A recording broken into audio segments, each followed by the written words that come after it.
I'd prefer if you didn't turn your video off. Videos on is much nicer for these things. But if you should be doing something else, then turn your video off and change your name.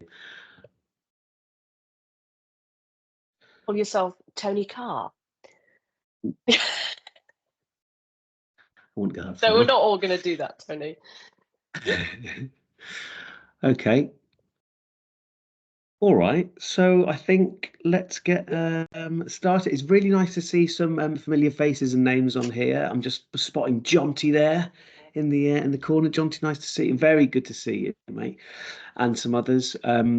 Welcome to ERSA's Employer Engagement Forum. My name is Tony Carr. Oh, we'll do a couple of intros and then I'll tell you what's on the agenda. But I am a consultant to the sector, specialising in employer engagement strategy and training, and basically, like Joe, a bit of an unhealthy obsession with employer engagement for employment and skills and justice sort of services, as many of us have, if you really admit it in your heart of hearts. So that's me. I'll hand over to Joe, who's the other co-facilitator or chair of this forum. Thanks, Tony, and good morning, everyone. If you're in European time zone, good evening to Australian colleagues or wherever else you might be in the world.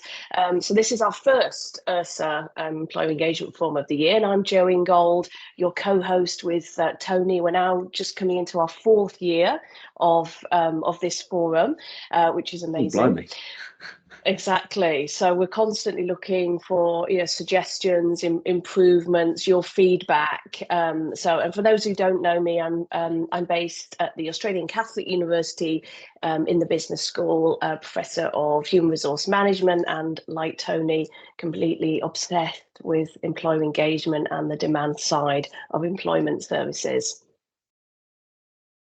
That's wonderful. Thanks, Jo. What Jo didn't say is that she's probably got the largest evidence base across the world in terms of what works in employer engagement. So if you haven't sort of tuned into Jo's studies and academic, evidence base, then I would really highly recommend it, because it tells you all the things that work across different territories in the world. We've got because Jo just mentioned that we've into our fourth year. It's probably worth mentioning why we started this session in the first place with our colleagues at ERSA. So Elizabeth, of course, has always been very, very supportive of the employer engagement agenda, and we basically started this because we wanted to see improvements in employer engagement for the entire sector. We're still in a situation where we probably have employers as the forgotten stakeholders of employment skills, justice and similar related services, despite them being the only end user of what we do, which is obviously crazy when you think about it. So we wanted to have this forum to bring people from all providers together, share best practice, create a community and a supportive ecosystem, because it can be a bit of a lonely job sometimes doing this in providers. So please use this opportunity, meet your network, find other people who do a similar job to you in different parts of the country.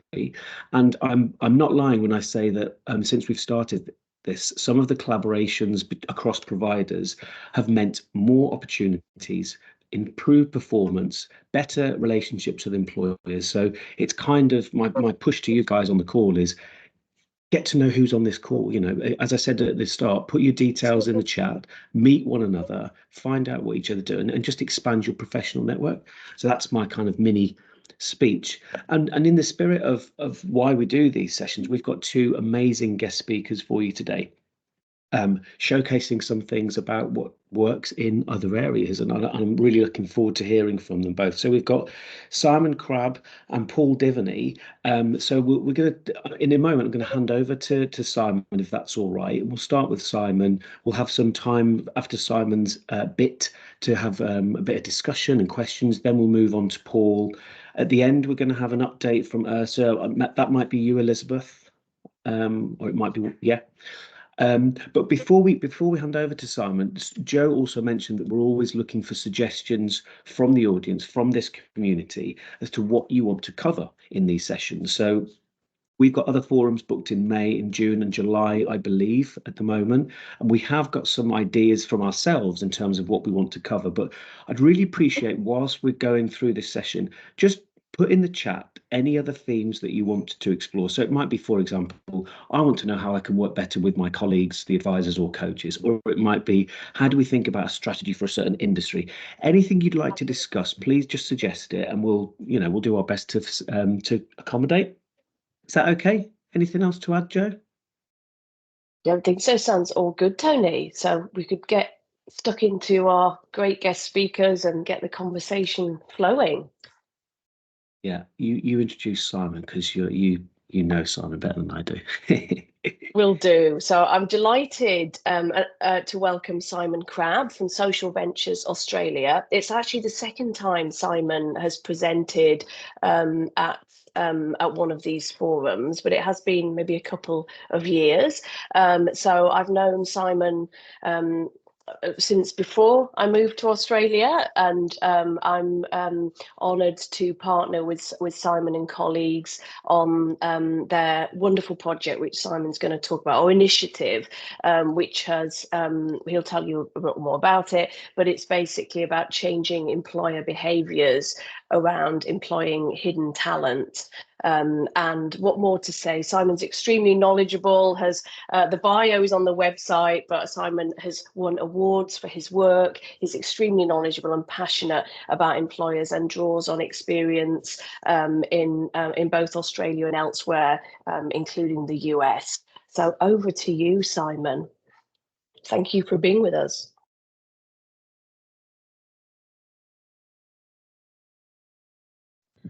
Thanks so much, Joe, and thanks, Tony, again for both having me back here. As Joe mentioned, the last time I joined this call was back in November 2022.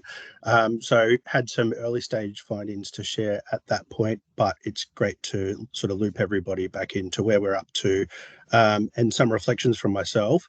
But to set the context, I'll talk a little bit about the initiative, why we're doing it. There's a brief video, which I'll hopefully share, and the sound will hopefully work. And then happy to take any questions and probably also connect with others after this meeting if people are keen. But before I start, I want to acknowledge I'm meeting on the lands of the Wurundjeri people of the Kulin Nation, and I pay my respects to the elders past and present. So the initiative that I'm going to talk to you today is Rebuilding the Career Ladder, and part of that is our Employer Innovation Lab. So this is something that we've been running for the last few years, but really builds on 10 plus years of work in this area at Social Ventures Australia. So about the organisation itself, we've got a consulting that's about half of the business that does work with government, not-for-profits, with philanthropy. We've got an impact investing team who are really looking at ways to unlock capital to create good social outcomes. We've got a policy and advocacy team, and a big part of all of our work is ensuring that we're elevating messages about what good practice and policy looks like. And the team that I'm in sits within our program area.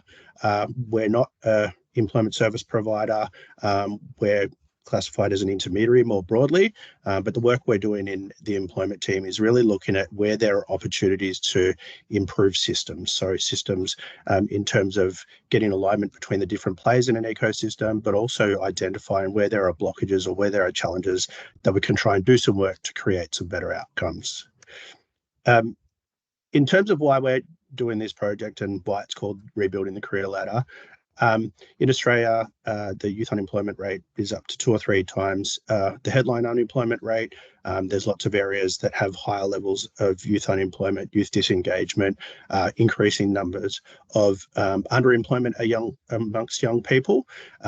So they're a group that have faced stagnating wages, fewer opportunities, less opportunities for pathways that include training and employment that can really help to create opportunities for social mobility. They were impacted heavily by COVID, have been impacted heavily since. There's been a really evolving trend across the labour market in terms of people that are able to access work and those that are still getting left behind. Acknowledging this, the Australian Government's Productivity Commission reported a few years ago on the fact that we not only need to create more opportunities for young people to move into work, but it's the type of jobs that they're getting that are either keeping them at those lower rungs of the ladder and stopping them from moving up. So really, that's helped to sort of crystallize SVA's role in an area that we've really been interested in, which is that demand side and what it might look like to shift those practices that are excluding some young people. At the same time, we know there's a business challenge. We know that a lot of the business as usual practices aren't necessarily working that well. Employers often talk about struggling to attract candidates, but are still operating in the same ways they have for years and aren't really willing to budge on those. Again, at the same time, a lot of them talk about aging workforces or skills gaps, but haven't really necessarily thought about what it might look like to invest in opportunities that allow them to access new pools of talent. And we also know that the DEI landscape is continuing to evolve. We've seen some challenges in recent times in the US. We also know that there's lots of data and statistics on why it's good to be pursuing these types of things, but in the evolving labour market and economic circumstances, these things maybe aren't as clear as they were before. So the Rebuilding the Career Ladder initiative is, again, something that we're building on our work on the demand side of employment. We've traditionally done this with partners in a range of different ways, from end-to-end demand-led programs to really looking at where there's a need for an evidence base about particular challenges. And more broadly, our vision is about more employers creating higher quality jobs for young people at risk of exclusion. So really interested in those good quality jobs that can help young people to establish careers with that sort of premise of economic mobility and social mobility sitting behind that, as to what we can do to really help young people to be climbing that career ladder. We're approaching this in a few different ways, and we have sort of a broader strategy that sits across it.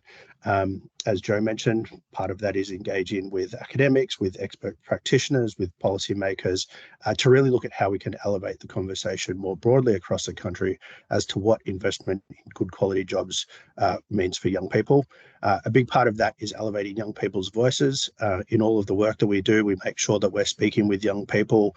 We know that there's lots of reports and dialogue around the challenges facing young people, or maybe some of the stigma around why young people aren't suitable employees. But what we're really interested in capturing and elevating is what are young people's experiences of work, and what might that mean for a response by employers, but also practitioners or policymakers. A big part of what we're doing, especially in this early stage, is trying to build an Australian evidence base.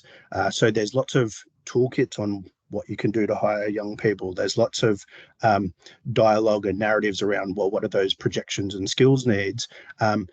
But what there's not a great deal of evidence of is the how. So we're really working closely with employers to understand how we can navigate some of these persistent challenges that employers are facing, but also help to try and create better opportunities to link up supply and demand, to really operate effectively with different players in the ecosystem to try and get those good quality outcomes.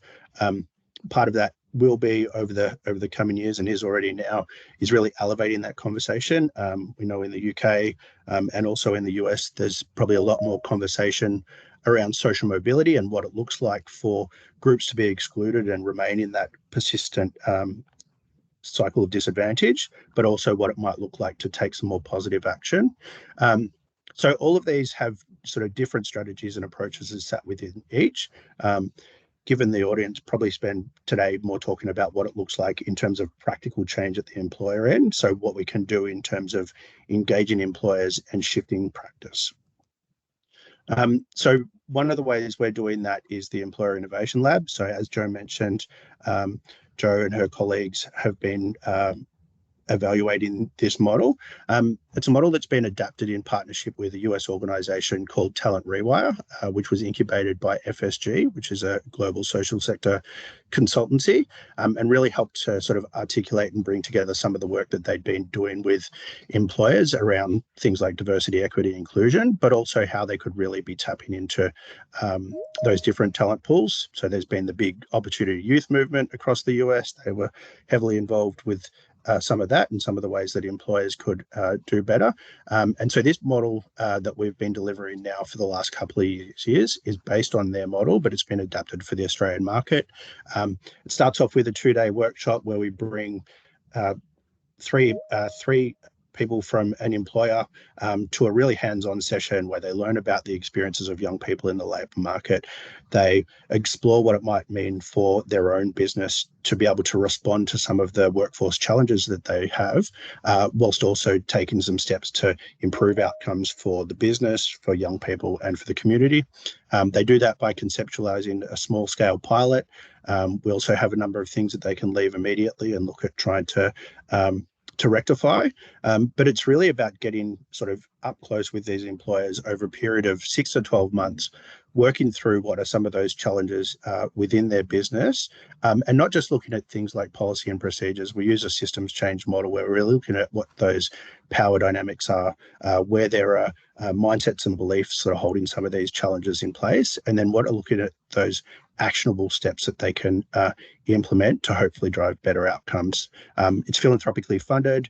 We're able to offer participation in the lab and the coaching for free to employers, because we're really keen to drive better business outcomes, not only in the short term, but the long term, by us investing the time and effort with them to work through these challenges. We hopefully means that it means sustainable employment opportunities for young people into the future. In terms of sort of individual action, but also collective action, the way that we're looking at this is that we get a small group of employers together in each of these labs. They engage with evidence, so we bring forth lots of data, lots of evidence, conversations that we've had directly with young people and others from the ecosystem. But we also bring young people into that lab where they can speak with employers directly. Employers can talk about what their ideas are, maybe where are some of their challenges, get young people to look at things like their job ads and their websites to give them some direct feedback on what it might look like to be more inclusive of young people and what it might look like to remove some of those barriers that are keeping young people out.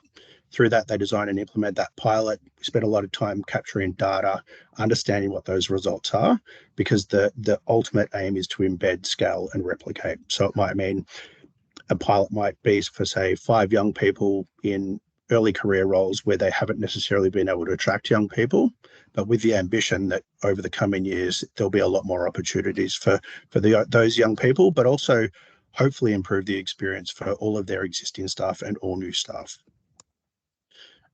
Part of what our role is also is that local level navigation. So we've tended to operate in places where there's high levels of youth unemployment, industry need, but also a lot of these areas are quite adequately serviced, but maybe some of those services aren't linking together appropriately. Maybe the employers don't actually know what's right outside their door. So really connecting the dots, and as part of my reflections, I'll come back to what that looks like. But because we don't have our own caseload, because we're not really driven by employment outcomes, what we really want to do is make sure that these sustainable connections are established so that when we step out, these employers and all of the local organisations in the ecosystem are working better together. I'm going to try and play this video. Cross fingers it works. If not, I'll send a link around after. Yeah, I do feel proud of myself. I never thought I would be working in like this type of industry. I feel very supported. I feel comfortable to come to work every day. Financial stable, it's all great. So the Concept Young Starters program is an initiative that was brought together by SVA. We've been involved with it for 5 months now. The idea behind the Young Starters program is to set them up for a career. Having a stable job is the best feeling ever. It honestly has helped me out so much. Like, I live independently and it has helped me be financially stable, helped me pay my bills. A program like this, it was really helpful, especially for people like us who have a lot of anxiety, as you can tell. But yeah, they made us feel very welcoming, very comforting, and yeah, it's not so bad after all.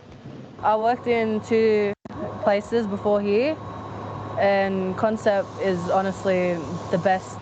But we want this to be their safe space, somewhere where they can just be themselves and they're getting to start fresh. In my opinion, I feel like Concept is a good employer. Like, it's a good company to work at because they've supported me not just financially, but with my mental health as well. Like, my HR come and support me, and then my co-workers around me, just being there when I needed them. Like, they're just understanding, friendly, they're easy to talk to and all that. The beauty of the Young Starters program is it's given them an opportunity that they didn't otherwise have. Some of them facing long-term unemployment. They didn't have necessarily any role models guiding them to what is a possibility. This program has opened that up for them. We want to get them enrolled into apprenticeships and traineeships when this program finishes.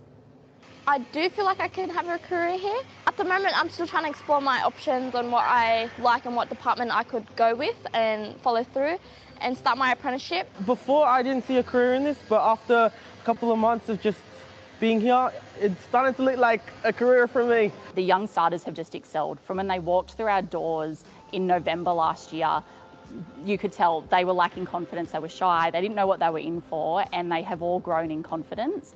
It has been incredibly rewarding. I would recommend this in a heartbeat. I think every employer who has the opportunity to do so should. You know, give it a go. Just once you give it a go, take that first step, then it'll be all good from there.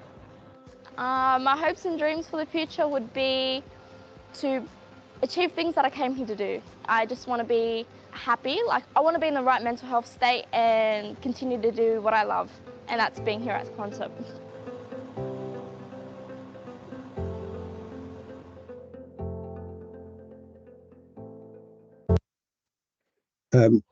Thank you. So yeah, that was Concept Engineering. They were one of the employers that went through our first Employer Innovation Lab out in Western Sydney. They came to us acknowledging that they probably had some really great opportunities within their business, but weren't actually able to access any local talent. They realized that young people didn't really necessarily know they existed, or that there were pathways into those good quality jobs right there in the community that they were in, but they just weren't aware of them. So we worked through designing what a paid work experience program would look like that gave young people the opportunity to try a range of different roles within the business, with the hope of then transitioning them onto traineeships and apprenticeships. So part of that lab model and going through and sort of unpacking what those what the existing state is within an organization, and then defining what an end state could look like, really helped to shape that pilot. They've successfully hired 6 young people into traineeships and apprenticeships. They've rolled out the model in Canada and just about to run the same model again in Western Sydney. So that's how we can see when we're looking at really targeted opportunities to shift practice that are then creating value for business and also for young people in the community. So Joe will recognise these stats. These came from the most recent report from Joe and the team. Probably interestingly, compared to some of the other sort of initiatives or programs that people are running, the metrics that we're looking at are really focused on employer practice change. So whether employers have changed things within their organisations, whether the tools and resources that we've supported them with are beneficial, but also really helping them to improve their understanding of what those challenges are that young people might be facing and the role that they can do in supporting those young people to achieve success. Now, I know there's lots of people who are very experienced, lots of expertise in the room. So I try not to dumb these down, but just wanted to share some reflections based on where we are at now. And again, acknowledging that this employer engagement conversation, we've got a real focus on practice change. So we do have that navigation support and linking employers into to other organizations within the ecosystem. But this is really how we're looking at progressing from that engaged employer and those conversations with employers to saying, well, what specifically could we change to try and drive positive impact? So they're roughly grouped, and these ones seem like no-brainers, but it's something that we've spent a lot of time actually going that extra step to understand. So when we talk about speaking the language of employers, we've actually done a research piece where we looked at what those messages, what was the wording, what was the terminology that would resonate with the types of employers and the types of individuals within organizations that we might be approaching to involve them in a program like this. So we've tested different messages. Part of that is going to feed into some work we're doing about economic mobility, but really that finding the right language that is going to mean employers engage with these processes. It seems like a no-brainer, but it's something that has been critical and is something that we've evolved over time. Adapting the narrative, when we first started running these labs, the hook that was getting employers interested in having a conversation with us was that straight out of COVID lockdowns, unable to get anybody to apply for their roles or turn up for job interviews, things that they'd never seen before. So a lot of what we were doing then was talking to employers around, well, let's help you problem solve for some of that. More recently, there's been challenges where we know a range of different industries have had to reduce staffing numbers.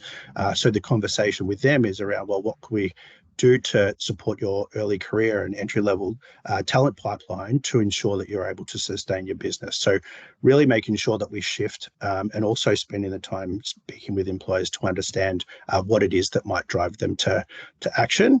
And part of that is also the balance between head and heart. So we know there's the people that are going to be all about the statistics. They're going to be all about the costs and what the benefits are going to be. But we also know that humanizing some of these stories has been really important. You saw from that video just then, the human story and the business story are a big part of what we're doing so that we can really get that sort of ongoing engagement and sustainable change. Spending time to unpack workforce challenges, part of, I'm sure that many of you in employment services, you might get interest from a particular employer about a particular thing, but it's because they don't understand the other options or what else is available. And part of that is also really understanding maybe where there's some alignment or where can we go beyond a transactional relationship to a deeper, more sustainable relationship by working through what those workforce challenges are, understanding where maybe there is some opportunity to shift some practices to remove some of those barriers, and really defining what success looks like. And part of that sort of that ongoing engagement and being able to convince people to continue to partner is about measuring and maybe reading some of those things back to each of those employers. Big part of that also is sometimes that navigation, especially the navigation we've been doing where employers maybe don't know that there's a whole range of different services, different providers offering different things, but that could potentially help them. A big part of what we're doing is, once we're working out what those opportunities are, is really trying to establish, well, where are some of those relationships that we can create that are going to be sustainable, but that are also going to meet the needs of both parties. That's to reduce the burden on staff, but we also know that often we have a few champions that we're able to convince that all of these things are fantastic and worth doing, but really also acknowledging that they can't carry that load themselves. So looking for any ways to reduce that burden, whether it's administrative burden or whether it's just clarifying and really walking them through that process, because we really find that aligning those expectations early means that we're not going to set up for failure.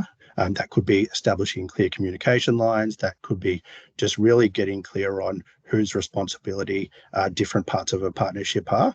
But that's something that we continue to do and has been really beneficial, especially for those who maybe haven't done much of this before or have had a negative experience previously and want to really have that sort of risk managed for them.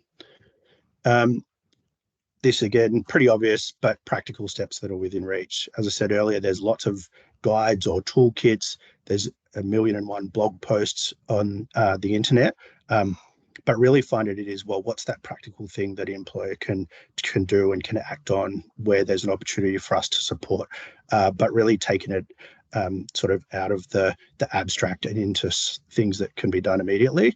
And that's something that we continue to try and strengthen. As I said earlier, in terms of the evidence base, that might mean that we go and commission some research or develop some evidence or develop some tools because we can see that there's a gap there in the market. And finally, this is a change journey for a lot of employers. Thinking of it as just a solution, just a process, just a procedure, just a checklist, isn't necessarily going to get the impact that we want. I also know that there's not going to be these opportunities for deep engagement for some, but I think also sort of meeting them where they are on that journey and trying to support them so that even if it's an incremental step up front to try and do something, that hopefully over time they can be more ambitious, be more okay with risk, and be more willing to commit to some bigger changes. So that's all in terms of my reflections. Again, I know that there's lots of people with great experience, but working one-on-one with employers, we're seeing that these types of things is what actually is helping us to achieve success and will hopefully keep them more engaged in inclusive employment, in better employment, and creating those pathways for young people. So thank you. I'll end there so that if anybody has any questions, let me know.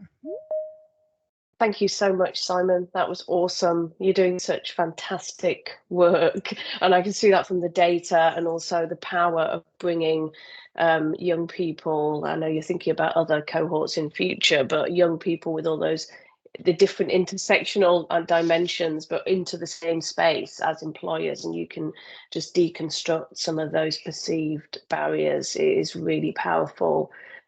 So please, I think we've got a hand up, probably, or no questions in the chat. But one of the things I wanted to raise was the employers that are actually involved, because it's not kind of your usual suspects, if you like, of your large dominant employers in Australia, for example. It's a whole variety, some smaller, medium-sized. Is there anything that you could just say a bit more about that, Simon, because people are always interested in the kind of industry and sizes of organizations? Yeah, definitely in this sort of early phase, and I guess a big component of those employer innovation labs, where we need to build a place that there's trust and that people feel confident in speaking about what their workforce challenges are, what's going on inside their organization. We tend to try and recruit employers that are direct competitors. And as a result of that, we do have a really broad range. We've had like manufacturing organizations, warehousing, some of those roles that have had more traditional trades.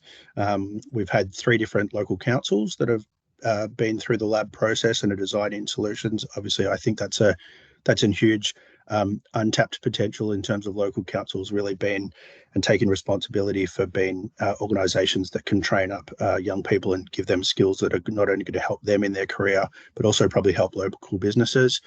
We've had a few of the more sort of tier 1. We've had consultancy firms, some tech. We've had, really broad range. All have had quite unique challenges or opportunities within their organisation, also some consistency across the board, but really working through with them what their needs are and meeting them at that point that they're at the moment, hopefully means that we'll be able to create more success over time. And it's also been fantastic to be able to test the model that way and really make sure that the evidence that we're producing and the types of support has really been tested across a range of different employers and circumstances. Awesome, thanks, Simon. And we have got a couple of questions in the chat. What was the cost per placement? William might want to come in. I'm conscious of time, but William, you may want to add a bit more context. But Kickstart in the UK, well received by employers, but a big part of that was the amount of funding available. Well, it's a slightly different model that you've got, isn't it, Simon? So could you just explain that a little bit more?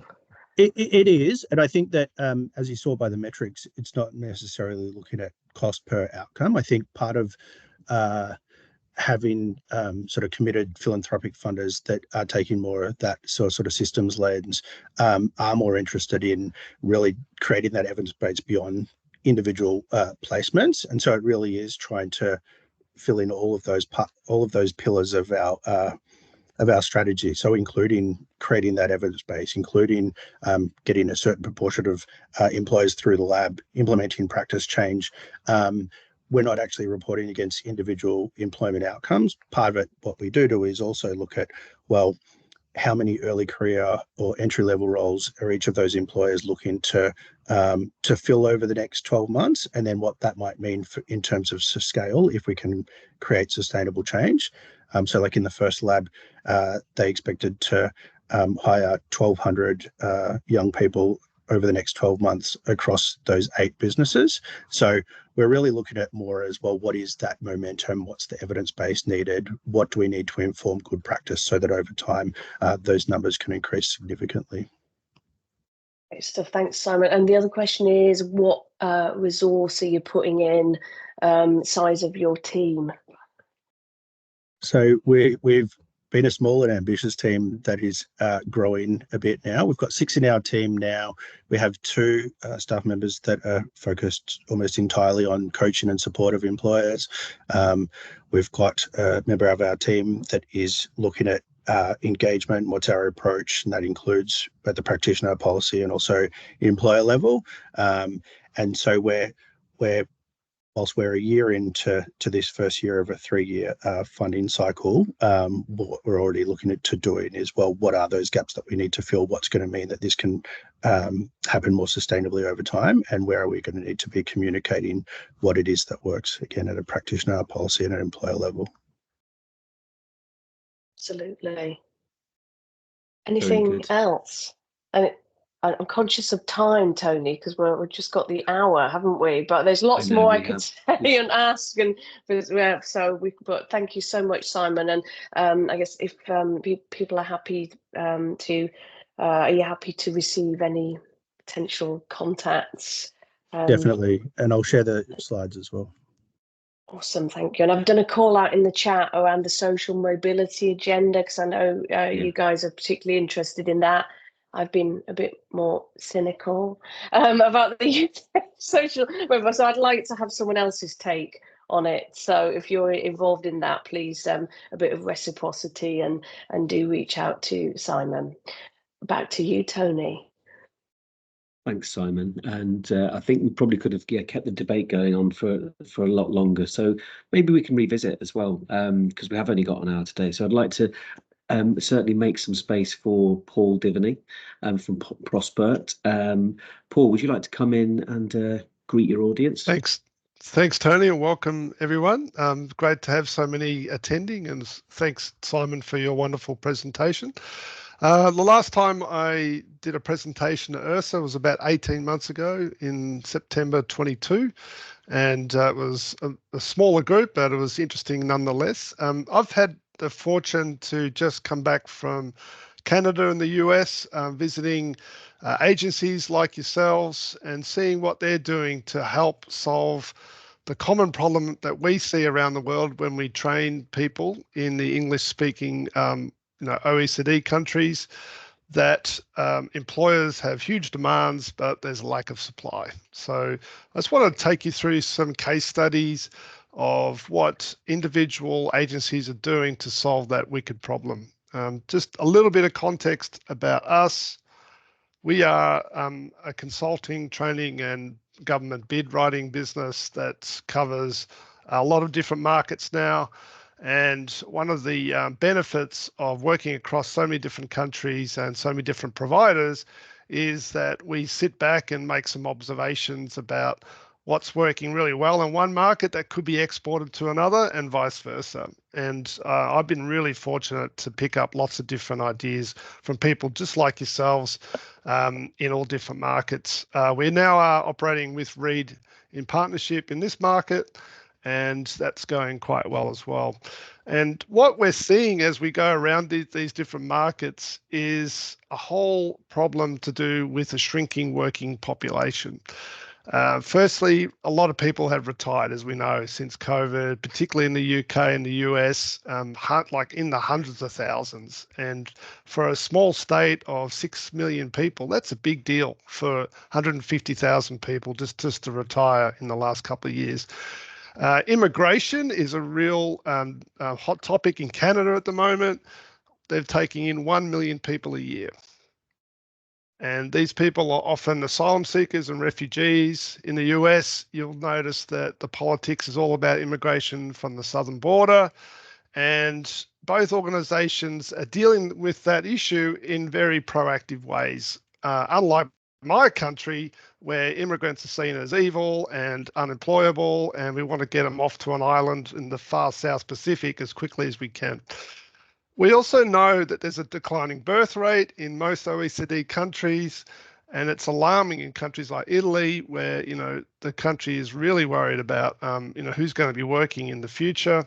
And probably a point that's sort of missing a little bit, particularly in my experience at least, is the whole notion of what's going on with vocational education. What are we doing to divert young people in particular who may think the only option I've got is to go to university, and they are at high risk of dropping out because they're really not suited in their career preferences and other things and their skills and attributes to go to university and spend lots of money getting nowhere. Instead, the vocational education sector, really needs to step up and play a bigger role. And that's what we're seeing in Canada and the US as well. So let's have a quick overview of these markets. I don't want to bore you stupid on the differences between the four countries, but they are very different. And if you've ever been to the US, there's hundreds and hundreds of workforce boards. Each state is divided into counties, and each county has its own workforce board. In the smaller states out west, you might find 3 or 4 counties join up under the one board. But in the bigger states, the populated East Coast, for example, a state like Maryland will have 8 or 9 different boards just in that one state. And in the US, there's a huge drive at the moment to find people to work in the green economy. And there's a good reason for that, which I'll talk about in a moment. Whereas in Canada, where I have a client in the government of Alberta, they've got oil and gas, in huge demand. The price of oil is going through the roof. Therefore, the production is going high and up, and they don't have people to do really important jobs that are not necessarily highly skilled engineering type work, but really important to run a successful mine. In Australia, our market share that's held by employers in terms of public employment is quite low. It's probably in the single digits. And it used to be around 30% about 20 years ago. So the government is really trying to get agencies to think more about employers and what their needs are, making sure we're satisfying them, et cetera, et cetera. And in New Zealand, unemployment is so low that employers are being really encouraged to look at pools of talent that they've really not paid much attention to in the past. So each government is taking a different view in terms of what they're funding and etc. And some of the common things of what good looks like across the world that we see is, for example, in Alberta, they've got an actual policy, a government policy that talks about employer engagement, right? And I don't know if it's going to be unique around the world, but it's damn good, right? It's actually written in paper, on paper. Providers have to sign up to that policy in order to get a license to operate in Alberta. Also in New Zealand, they've taken the view that they've got to step up in terms of their capability to compete with private sector agencies, right? They've got to sort of put this hat on that says, I'm as good as those private sector agencies, if not better. I've got a better value proposition to provide to employers, but employers are pretty much uneducated about what I can do. So there's a big push to get that message out to those employers and get them using their disability employment services, for example. In the state of Maryland, they've extended the service provider employer relationship to include community groups and education institutions, particularly post-secondary and late secondary, and even down into elementary or primary school level. And I'll talk about why they're doing that. With one of our clients, Asuria, they're increasingly a global player. They're looking to treat their employers as a client in their own right. And finally, the Australian government is trying to adopt, what they would call service standards around, engaging with employers and measuring it. Even though the measures are not necessarily the greatest in the world, at least they're making an effort to check in with employers and see if they're being satisfied in their needs. So there's sort of some of the common things that we're seeing and when we go around the world with our customers. And here's a specific example that's based in Prince George's County in Maryland, just outside of Washington. And the key problem that they're grappling with is the Inflation Reduction Act and what that's done to generate huge demand from different employers, particularly in the green economy, but also biotechnology and semiconductors, because they're trying to reduce their dependence on China and Taiwan for those kind of products. They've got a declining workforce due to emigration to somewhere sunny and warm, as well as retirements. And they've shifted their mindset. I love this comment that they made to us. They've shifted their mindset from our job is not to lower unemployment. Our job is to recover the labour force. It's a subtle shift, but it's a really interesting mindset because it does put you more in the employee's shoes than necessarily always being thinking about your job seeker as the only client. As you would imagine, in the US, there's a lot of what they would call justice-involved individuals, right? Often for petty crimes, locked up for a few months. And what these guys have done, they've set up sites inside the jail, right? Particularly in a federal correctional institution where there's an incentive to keep them out of jail. So they've set up not just on their release, but inside for the last 6 months of their time in jail. And one of the things that they've really fostered is this collaborative mindset, right? And it's not just, oh, let's have a loose, meeting every quarter. No, this is full on, very formal. Funding flows all sorts of different ways so that everyone benefits. But you've got to have skin in the game, and they will not let anyone into this circle unless an employer, an education institution, a community group is willing to invest skin in the game, because that says they're serious. And the gentleman that sort of started this concept, he has another great expression, which is, you've got to love me when I'm poor, right? So don't just join my group because there's money. Love me when we're starting out, when there is no money, but we have a great goal to help close some of these gaps. And so what they've found is, another thing that they've found is changing the narrative from, oh, here's our performance measures and look how great we are, we're green on every indicator, to we are delivering impact in our community. That impact might be reducing recidivism. It might be reducing truancy rates among young kids at high school. It might be getting more people into housing, all related to finally getting them more job ready for these jobs that are in high demand. And the great market share figure that they quoted to us was that 30% of small businesses, in particular, 90% of the companies in this area are small business. 30% of those people are using public employment services. And I'll pose the question later as to whether that's something that you think is achievable, maybe already being achieved in the UK. And the other really interesting thing is that they've convinced the education institutions to get more involved and find out what employers are looking for in the next 5 to 10 years. And the employers are reciprocating that interest. They're saying, well, we need people to be able to work on biotechnology machines, but we don't want them coming in so green they have no idea what they're doing. So we're going to donate high tech into your institution so kids can learn while they're studying. And in construction, we're going to have training colleges right next door to the construction site where these young people live, so they don't have to travel hours to go to night school and things like that. And in schools, we have trained career teachers to talk to kids at the age of 12 onwards about what their options are later on in life. And that is the way they're solving that big challenge they've got with the Inflation Reduction Act. Over in Canada, over in the West, in Alberta's 4 or 5 million people, very cold in the winter, pretty hot and bushfire seasons, forest fires in the summer.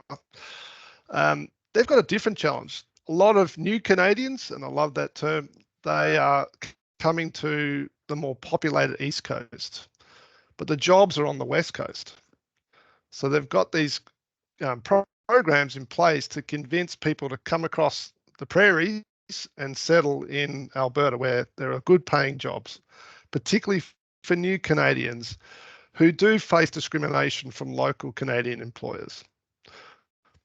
And the government is backing this and saying, well, if we want to continue to have a booming economy, with low unemployment, lots of money flooding in from taxes, we need to try different things ourselves. We need to take a more strategic approach to connecting training companies and agencies to get these new Canadians trained up and get them onto the oil fields. And so what they've also found is that for job seekers, they've got to build up their assets a bit as well. So they get to give them some financial planning advice. They even give them some childcare support just to get them, in the headspace where they can look for work and go and do the training that's on offer. And the training is really rapid, right? These are not long-term programs of 6 months or more. They are saying, if we can give you the basic skills in 10, 12, 16 weeks, that's enough. That's enough to get you into a job that's earning $500 a day Canadian. So we went out to simulator work sites, they call them. We have a training provider that's already running a training company out there.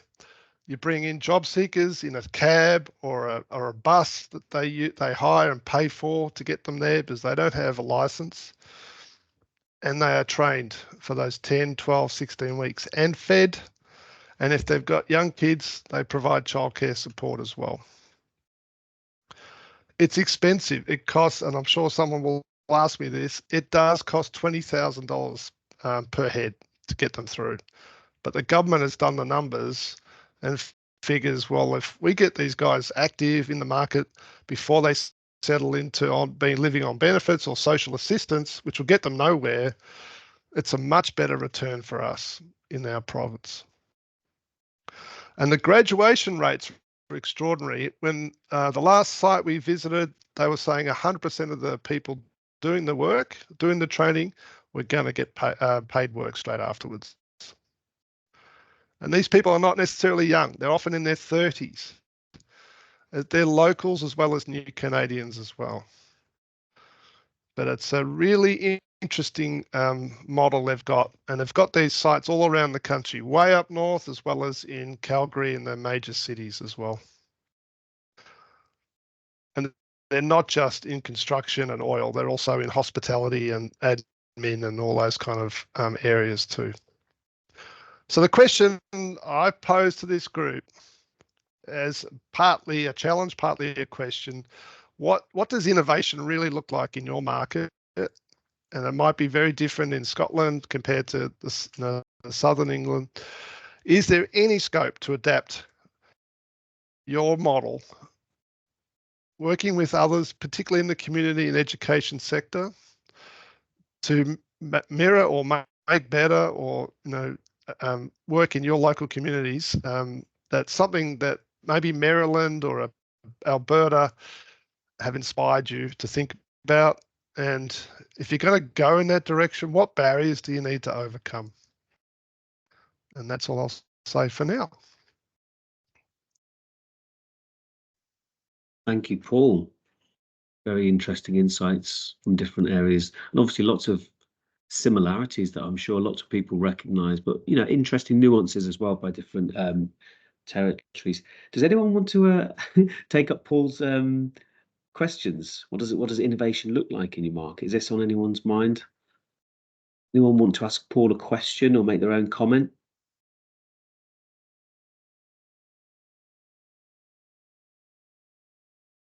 I'll only leave a little bit of dead air.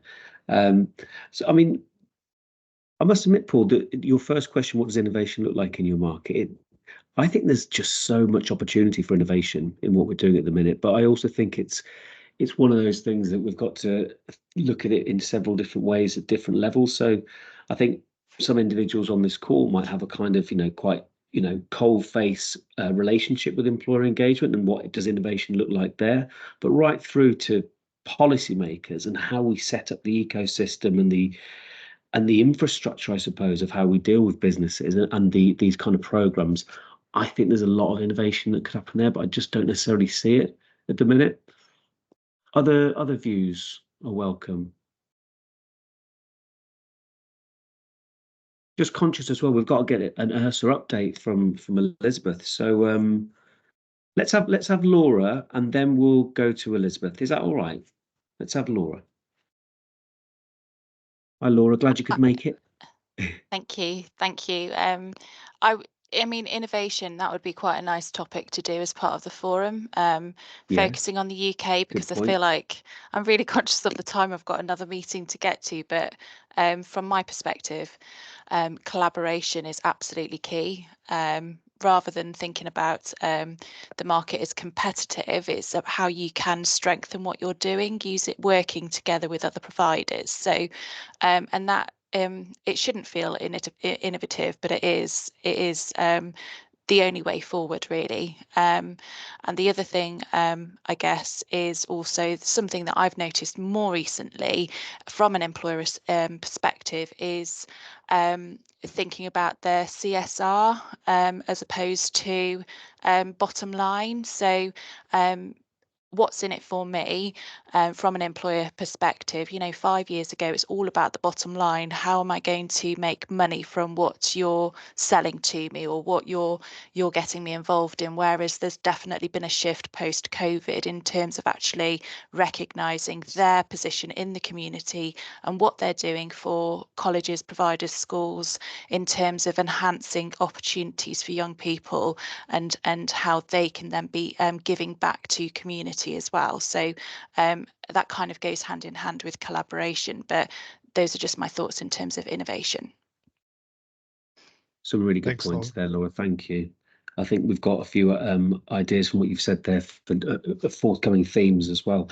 So before we lose everyone, I just want to make sure we thank Simon and Paul for giving up the time and sharing your insights and information. It's been excellent. Thank you. And again, before we lose everyone, Elizabeth, would you like to give us? Yeah, I'll be really quick. I think we need to have a future session on how we maintain existing employer relationships when there's going to be increasing demands on employers from some of the national provisions, where on restart, there's going to be an expectation that employers will create work experience opportunities for people. And I believe that will end up being at scale, and that impacts on our relationships. And also just being really mindful, I think it is slightly different, but universal support is based on a place and train model. So employers are going to be asked to take on employees as part of that national employment provision. We can make it work, but we need to be thinking about this a little bit upstream. So I suppose what I'm doing is bringing it back to the UK. I love the content this morning. I love that international perspective. I love the lessons we can learn. But I think we perhaps need to have a session on current things in the UK and then again building in on this collaboration and innovation that was just mentioned. There's great potential to work together. So lots of ERSA things coming up. An AI event in Belfast, a youth conference in Manchester, ongoing schedule of forums, the national conference 4th of December. If you're not on the ERSA mailing list, please subscribe. If you're not an ERSA member, please join. It's membership fees that pay for all this. So that's short and sweet. And thanks to everybody who's contributed this morning, and great to see so many people with us at 9 o'clock on a Tuesday. And I'm off to meet the Minister for Employment now. So you go, Elizabeth. I'm going. Okay. Thanks so much, Elizabeth. Thank you, everyone. And to our Australian guests, have a great evening. Enjoy the rest of your evening. Have a great day, everyone.